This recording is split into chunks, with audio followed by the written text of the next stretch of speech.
For today's devotional, we're going to talk about the grace kingdom.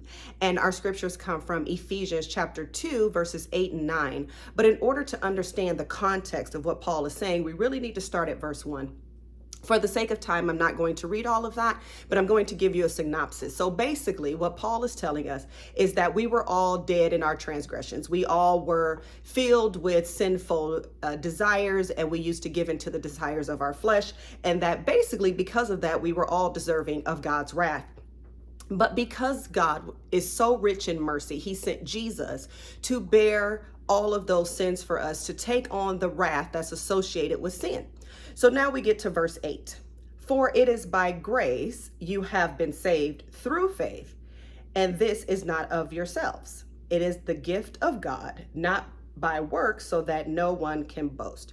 So let's talk about this concept of faith and grace first. So faith is the door that gets us into the grace kingdom. The grace kingdom has always existed. Even in the Old Testament, you can see the grace of God in colossal fashions. You can see his mercy on not just the children of Israel, but on foreigners in the land. You can see it on David's life. You can see it on Moses' life. You can see it on Abraham's life. So the grace of God has always been there. That's why it's the grace kingdom. Today, what we're focusing on is how do we get into the grace kingdom? Well, it's through faith. We believe in the death, burial, and resurrection of Jesus, and that ushers us into the grace kingdom, meaning we walk through the door, so faith would be our door. And once we believe in the death, burial, and resurrection of Jesus Christ, and we confess that he is Lord, then that door opens and we walk into the grace kingdom. Once we're in there, then we're not able to say it's of anything that we've done. We're not able to say, oh, I was so good that, I gave to the poor and I served at church and I worked with children and I. You're not able to do any of that because the grace kingdom existed long before any of us were ever born. So that's why Paul is very specific in verse 8. He says, for it is by grace you have been saved through faith.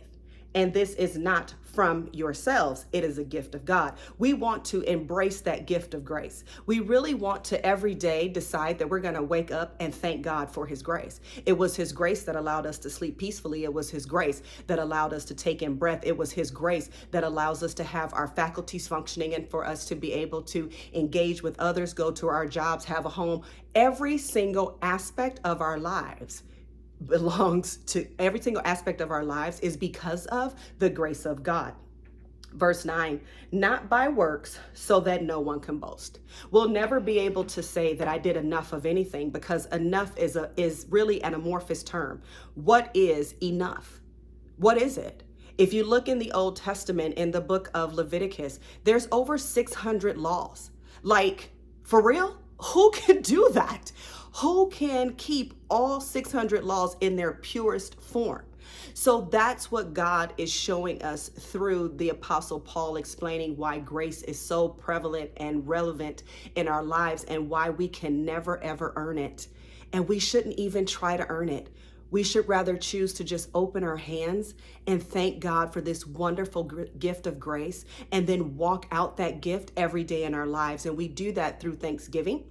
We do that through sharing this knowledge of Jesus with others, sharing about the great things that God has done for us and all the victorious moments in our lives, and even those valleys. Even when we are in the valley and things seem like it is so awful and it's never going to change, once you get through it, you're able to look back and go, that was really the grace of God. Maybe it wasn't resolved the way you thought it would be, but God still brought you through it, and he deserves all the praise and glory. So let's recap.